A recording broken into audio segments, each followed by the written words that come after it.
ఆనవాళ్ళు మేము పోరాడుకుంటే AC Subbareddy statue తెరిపి మీటింగ్లు పెట్టాం. మా మీద కేసులు పెట్టలేదే. నేదురుమల్లి జనార్దన్ రెడ్డి ముఖ్యమంత్రిగా ఉంటే వాకాల్లో పోయి 1992లో భారీ సభ పెట్టి ఆయన్నే అటాక్ చేశా. నా మీద కేసులు పెట్టలేదే.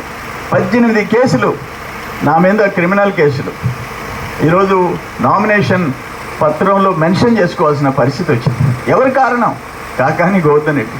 మరి ఎంతమందిని జైలుకి పంపించావు, ఎంతమందికి నరకం చూపించావు, ఎన్ని ఆస్తులు ధ్వంసం చేశావు, ఎంతమంది ఆస్తుల రికార్డ్స్ పంపించావు. నీ వల్ల స్వాతి ఎంఆర్ఓ సస్పెండ్ అయింది, 3.5 సంవత్సరం అయిపోయింది. సుధాకర్ రెడ్డి నీ పార్ట్నర్ దగ్గర దొరికినాయి. ఎంతమంది? 9 మంది జైలుకి ఉంటారు ఇప్పుడు.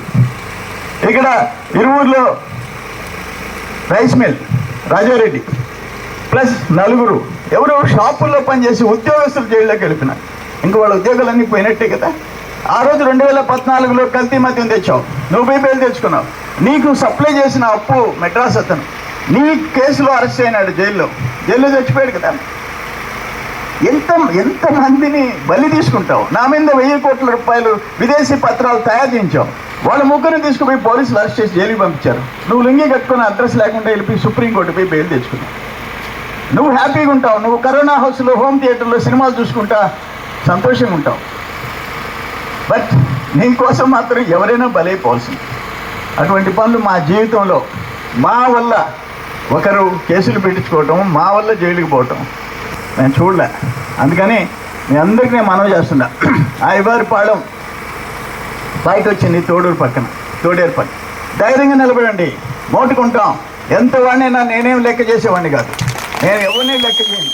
వాళ్ళు ఎవరైనా సరే పైనుంచి దిగి వచ్చిన ఈ ఎస్పీ ట్రాన్స్ఫర్ అయిపోయినాడు మొన్న తిరుమలేశ్వరి. చెప్పా, ఒక ఇష్యూలో పోయినా పక్కన కోటమిరెడ్డి శ్రీనివాసరెడ్డిగా ఉన్నాడు. లేసేస్తూ ఐపీఎస్ బిళ్ళ దాని పొరుగు ప్రతిష్ఠ కాపాడుకొచ్చాలి, అందుకంటే నువ్వేం మాకు ఏడవపడలేదని చెప్పేసి వచ్చా. ఎస్పీలు, ఐఏఎస్లు, ఐపీఎస్లు వీళ్ళ బూట్ల కింద నలిగిపోతున్నాయి చట్టాలు. మైనింగ్ చట్టం నలిగిపోతారు. నేను వరదాపురం మైన్లో 3 రోజులు కూర్చుంటే ఒక ట్రక్ ప్లాస్టిక్ మెటీరియల్ పేలుడు పదార్థాలు చూపిస్తే 14 హిటాచీలు కొడతా ఉంటే 30 డంపర్లు ఆడుంటే ఈ రోజుకి ఒక్క కేసు పెట్టలే.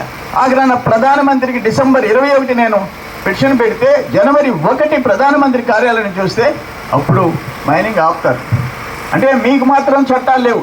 ఎవరన్నా ఇప్పుడు పెంచుల స్వామి తమ్ముడు ఒక ట్రాక్టర్ పెట్టి ఒక జేసీబీలో ఇంటికి చెరువులోంచి మట్టి తోలుకోవాలంటే కేసు తీసుకుపోయి లోపల పెట్టారు. ఎక్కడ న్యాయం ఉంది? ఎక్కడ ప్రజాస్వామ్యం సచ్చింది జగన్మోహన్ రెడ్డి ప్రభుత్వంలో? అందుకే మీ అందరికీ నేను విజ్ఞప్తి చేస్తుంటా. బాబుగా పవన్ కళ్యాణ్ గారు ఒక మాట చెప్పాడు, అరాచక ఆంధ్రప్రదేశ్ని ఆంధ్రప్రదేశ్గా, అన్నపూర్ణ లాంటి ఆంధ్రప్రదేశ్గా మార్చాలంటే నేను చంద్రబాబు నాయుడు సపోర్ట్ చేస్తా, ఆయన ముఖ్యమంత్రి కావాలా, నేను మద్దతు ఇస్తా, బీజేపీ కేంద్రం మద్దతు అవసరం, అందరం కలిసి రాష్ట్రాన్ని ముందుకు తీసుకుపోతామని చెప్పిన నాయకుడు హీరో పవన్ కళ్యాణ్ గారు అని చెప్పేసి మనం చేస్తున్నా. వీటిల్లో ప్రధానమైనవి మేనిఫెస్టోలో ప్రధానమైన 4,000 రూపాయలు పింఛన్, అది కూడా ఏప్రిల్, మే, జూన్ కూడా కలిపి జూలై 1వ తేదీ 7,000 రూపాయలు ఇస్తామని చెప్పేసి బాబు గారు ప్రకటించినారు. అది కాకుండా ఆడబిడ్డలు 18 ఏళ్ళ నుంచి 59 ఏళ్ళ వరకు నెలకు 1,500, సంవత్సరానికి 18,000, ఇద్దరుంటే 3,000, 36,000. బడికి పోయే బిడ్డలకి ఒకరుంటే 15,000, ఇద్దరుంటే 30,000. 3 గ్యాస్ సిలిండర్లు ఉచితం. ఆర్టీసీ బస్సులో అక్క చెల్లెళ్ళు జిల్లా వరకు ఎక్కడైనా మీరు ఉచితంగా ప్రయాణం చేసే అవకాశం కల్పిస్తున్నారు. రైతు బిడ్డలకి 20,000 రూపాయలు, కేంద్రం 6,000 ఇస్తే 14,000 రాష్ట్ర ప్రభుత్వం కలిపి ఎకరా ఉన్నా 2 ఎకరాలున్నా సంవత్సరానికి 20,000 రూపాయలు. ఇవన్నీ అమలు చేయడం జరుగుతుంది. అన్నిటికంటే చంద్రన్న బీమా అన్నీ రద్దు చేశాడు. పెళ్లి కానుకలు, బీమాలు, సంక్రాంతి కానుకలు అనేకం రద్దు చేశాడు. కార్పొరేషన్ అన్ని మూల కూర్చోబెట్టాడు. చనిపోతే 5 లక్షలు, యాక్సిడెంట్లో చనిపోతే 10 లక్షలు అని చెప్పి అది మాత్రం, ఆ వాగ్దానం మాత్రం నాకు చాలా బాగా నచ్చింది.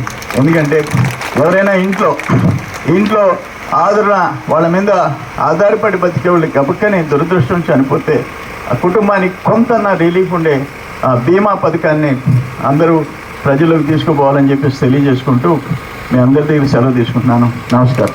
అయితే ఒకటి, ఆ బీజేపీ శ్రీనివాసరెడ్డి కూడా పైన ఉన్నాడు, వచ్చినాడు శ్రీనివాసరెడ్డి. సోదరులారా, ఫస్ట్ బాక్స్ ఎంపీ బాక్స్, దాంట్లో వరప్రసాద్ గారికి కమలం గుర్తు మీద ఓట్లేసి గెలిపించమని కోరుకుంటుండా. సెకండ్ బాక్స్లో మేమిద్దరం ఉంటాం. ఎవరు? కాకాని గోవర్ధన్ రెడ్డి ఫేస్ ఫస్ట్ ఉంటుంది, గుండ్రంగా కనిపిస్తుంది, ఎదురుగా ఫ్యాన్ గుర్తుంటుంది. రెండోది ఇంట్లో నాది బక్క ఫేస్ కనిపిస్తుంది, దాని ఎదురుగా సైకిల్ గుర్తుంటుంది. అది నాకు సైకిల్ కేసి నన్ను గెలిపించమని కోరుకుంటూ నేను అందరి దగ్గర సెలవు తీసుకుంటా. ఇంకొకటి ఆయనకి ఏదో తక్కువ ఇస్తే తీసుకోబాకండి. ఎవరైనా 5,000 ఇస్తే తీసుకోబాకండి. ఒక్క వరదాపురం మైన్, ఒక్క వరదాపురం, దాంట్లో వచ్చిన డబ్బుతో మొత్తం ప్రతి ఓటర్కి 56,000 ఇచ్చేసేవచ్చు. సర్వేపల్లి ఎవడప్ప సొత్తు 68 ఎకరాలు. లీజ్ పర్మిట్ ఉందా? నువ్వు సెంట్రల్ ఛార్జ్ కట్టావా? నీకు అసలు ఏ హక్కు ఉంటే పేదల భూమి, ప్రజల భూమి, ప్రభుత్వ భూమి 68 ఎకరాలు, ముదిగేళ్ళలో 50 ఎకరాలు, మరుపూర్లో 40 ఎకరాలు, మొగళ్ళూరులో 50 ఎకరాలు, ఎవడి తాత సొత్తు, లీజు లేకుండా తీసుకునే సొత్తు. అందుకని మన డబ్బు అది ప్రజల ఆస్తి. ఏమనండి, తలా 10,000 బేరం చేయండి. మందు మాత్రం ఆయన ఇచ్చింది తాగబాకండి, పైకి వెళ్ళిపోతాం. డబ్బులు ఇవ్వనండి, 1,000 రూపాయల బాటిల్కి 2 బాటిల్ పంచి మీరు కావాల్సినవి కొనుక్కోవచ్చు. డబ్బులు తీసుకోండి, లోపలికి పోయి సైకిల్కి గుద్ది నన్ను గెలిపించమని నేను అందరినీ కోరుకుంటూ నేను సెలవు తీసుకుంటాను.